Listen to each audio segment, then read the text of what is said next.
Hi, how are you? Today we're going to see how to send money from India to the Philippines using the GCash app. Well, the process is pretty simple, okay? First of all, you have to open the GCash app, the one we have here. When you open it, you'll see a bunch of options here, okay? You need to register, open your account, everything that's necessary for this. And well, here we're going to tap on this option that says send.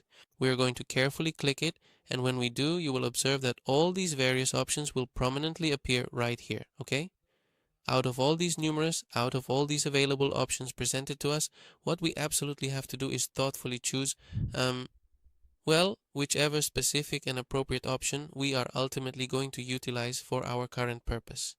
For example, if the person has a GCash account in the Philippines, we can use these two options up here. If they don't, then we'll use this one down here. We're going to click here where it says transfer, and when we do, we'll set the amount here, okay? And well, here we would see how much it would be, and here we're going to enter Philippines, and here we're going to make sure it says India, and here we're going to choose how we're going to send that money, and here we enter the amount we're going to send in our currency. We click next, and that's it.